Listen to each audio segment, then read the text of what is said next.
ముందుగా ఈరోజు కుటుంబంతో పాటు సమాజాన్ని కూడా నడిపించేటటువంటి ప్రతి ఒక్క మహిళకి కూడా ఈరోజు అంతర్జాతీయ మహిళా దినోత్సవ శుభాకాంక్షలు తెలియజేసుకుంటూ జిల్లా మహిళా కాంగ్రెస్ అధ్యక్షురాలిగా సౌజన్య మీతో మాట్లాడుతుంది.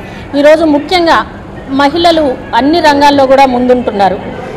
అవని నుంచి భూలోకం నుంచి పై వరకు కూడా ప్రతి దాంట్లో కూడా మహిళలు ముందు ఉంటున్నారు. కానీ ఎక్కడో చిన్న వివక్ష అయితే ఇప్పటికీ కూడా మహిళల్లో జరుగుతూనే ఉంది.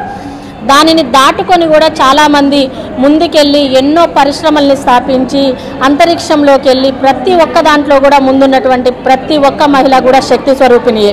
మహిళ లేకపోతే జననం లేదు, మహిళ లేకపోతే సృష్టి లేదు. అలాంటి మహిళల్ని ప్రోత్సహిస్తున్నటువంటి ప్రతి ఒక్కరికి కూడా మేము ఈరోజు శిరస్సు వంచి ధన్యవాదాలు తెలియజేసుకుంటున్నాము. అలాగే ఈరోజు మహిళల్ని గత ప్రభుత్వం మహిళల్ని పట్టించుకోకపోయినప్పటికీ ప్రజాప్రభుత్వంగా పిలుచుకున్నటువంటి ఈరోజు కాంగ్రెస్ ప్రభుత్వం వచ్చి ఈ సంవత్సరంన్నరలోనే మహిళలకు ఎన్నో రకమైనటువంటి పథకాలను ప్రవేశపెట్టింది.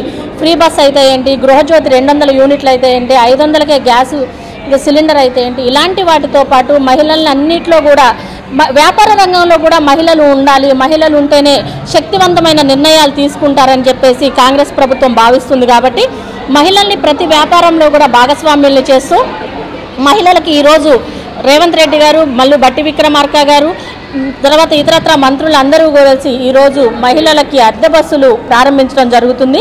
హైదరాబాద్లో భారీ ఎత్తున 1,00,000 మంది మహిళలతోటి పాటించడం జరుగుతుంది. ఈ సందర్భంగా గవర్నమెంట్కి కూడా మేము ప్రభుత్వానికి కూడా ధన్యవాదాలు తెలియజేసుకుంటున్నాము. మహిళల్ని గుర్తించి మహిళలకి ఇలాంటి ఇంకొన్ని పథకాలు, ఇంకా చాలా పథకాలు కూడా పెట్టి మహిళల్ని ముందుకు నడిపించాలని చెప్పేసి ఈరోజు మహిళా దినోత్సవం సందర్భంగా మేము ప్రభుత్వాన్ని విన్నవించుకుంటున్నాము.